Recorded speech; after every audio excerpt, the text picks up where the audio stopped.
Hello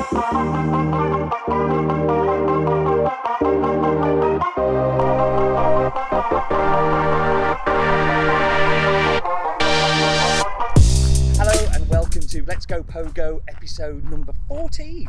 Really pleased that we've got to 14. Thank you for viewing and commenting. The comments have been awesome. A few of you have started talking in the comments below. I would love to see more of that, please. So yeah, do that.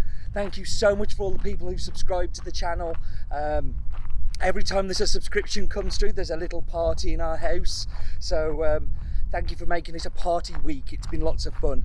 We're going to go through our catch of the week. So going through some interesting things from the Shadow Tournament. How did you do in the Shadow Tournament? The Shadow event. I really got some super good IV ones. Unfortunately, my favourite one is this one that came through after the event had finished. So it was around about 2:05 I caught this one.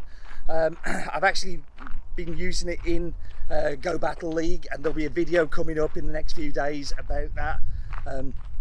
Really enjoying using it. I don't think it's the perfect answer, and it was an awful lot of Stardust, but really good experiment, if you like. Got a rank 1 Ninetales, which is completely useless. Got 100% Grimer, which was pretty cool, but this has got to be the catch of the week. A Ultra League okay-ish PvP Lapras, Shadow Lapras, that is shiny. Very, very pleased with that one. Obviously managed to get away the frustration on that one. Curum got 393s, so that's pretty cool.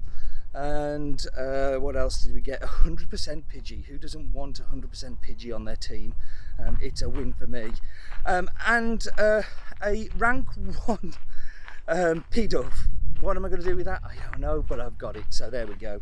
So yeah, that's the catch of the week. So this week I wanted to talk about our typings, keeping on that theme that we do one every week. And the typing that I'm going to look at this week is normal typing.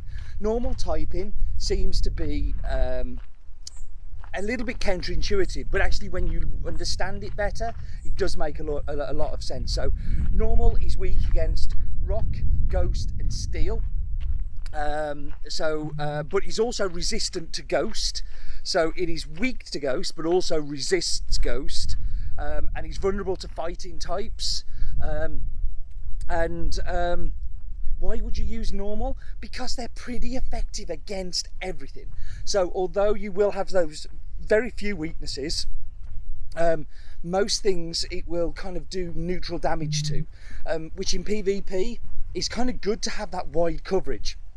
It means that you know how to swap out and when you need to swap out. So is normal typing a good typing to have on your PvP team? For sure. Would you want 100% normal types? Definitely not. Sorry. And but it's really, really interesting. The reason I talked about normal is the Snorlax that I'm kind of using now, really understanding that broad coverage benefit from it. So that was normal typing. So we've got Gengar Community Day coming in a couple of days' time. Are you prepared? Little hints and tips that I would give you for Community Day is: 1, make sure that you have lots of bag space for Pokemon. You're going to be catching like crazy, and you want to make sure that you've got enough space to put all of those lovely shinies that you're going to get from the Community Day. Tip number 2 is make sure you're stocked up on balls. Now it's really easy to do that at the minute. Opening gifts, giving you lots of balls, stops are kind of giving more as well. So take full advantage of that. I've always got a super healthy stock of balls, and I suggest that you do exactly the same. Prepare for the day, tip number 3. Make sure you've got it planned out, so you've got time where you're going to grab some food, you've got time where you're going to be able to take a break, and take water with you, battery pack to charge your phone as you go. All super important things. Tip number 4, I'm not following myself, and I'll explain why, but know where you're going. know where there's plenty of Pokestops, know where the good spawns are. Maybe kind of arrange with a friend to go and do it with friends too, because that makes community days a little bit more fun. But having good knowledge of where you're going to be. Comments below, where are you going to be doing your community day? What's your plan? What's your kind of tips having a good community day? Would love to see them below, and yeah, please comment below on that. Why am I not going to be doing it in a place that I know where there's stops and things? Well, my problem is that I'm going to be in the Arctic Circle for this community day, in a place called Kiram. No idea what it's going to be like stop-wise, whether I'm going to be able to get what I need. I'm just making sure I don't get run over by a tram. But yeah, I haven't planned my community day very, very well. But I will be more organised for GoFest, that is for sure. So yeah, all the stuff below. Tell me about your community day, what you're planning to do, how you're hoping to do it. Yeah. So we're going to go through current raid bosses, current tier 1 raid bosses: Shinx, Scorpy, Krogunk, Timber and Clink. I think the only one I'm stopping the car for there is Timber. I love a Timber raid. You can never get enough Timber candy for my liking. Clink, I have the shiny, and yeah, I don't really see any uses for it.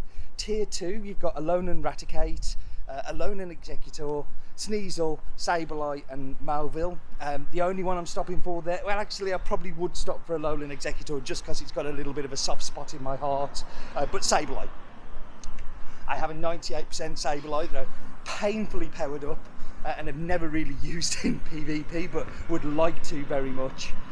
In tier 3, we've got Arbok, Alolan Raichu, Tentacruel, Weezing and Swalot. Only one I think I'm really going for there, probably Weezing again, just for the cool value. Maybe Alolan Raichu. I have a couple of shinies and I have a good PvP one, but it does have some PvP connotations to it. Tier 4, we've got Nidoking, Victory Bell, Alolan Marowak, Lickitung and Absol. Only one I'm standing for there is Alolan Marowak. That's what I'm wanting with that. And tier 5 of course is Kyurem.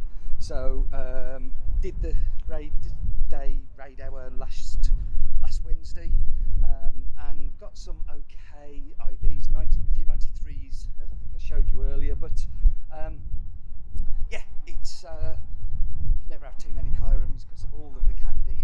I don't think it's that useful a raid for like tier 5 boss, but then all it takes is one change of movesets for it suddenly to become killer. So always going to make sure I stock up on that. Great resource for all of this kind of stuff is Lickduck, lickduck.com. I use it all of the time, huge fan of it. You should definitely go check it out, link in the description below. But really, really useful resource for all sorts of things. So yeah. Okay, so back home now, day later, just putting this video together, and I wanted to ask you a question. What did you think of it? Like, it was nice walking around talking to you while I was playing Pokemon Go, but my headshot wasn't so good because I had to clip my camera on top of my phone so I could still throw and catch and things like that. But it felt much more natural talking to you while I was actually playing the game. But what did you think? Did you like it? Was it something I should do again, or is it something I should never do again? Because I do understand the video quality was not so fantastic. Please, comments below. Thank you for all of the subscriptions and all of the comments and all of the likes that you've been doing on the videos. I really am so appreciative and grateful for all of your help in making this channel actually be a thing and something that people are watching. And I promise to keep pushing out the content. But I think it's all for a time for us to let's go Pogo.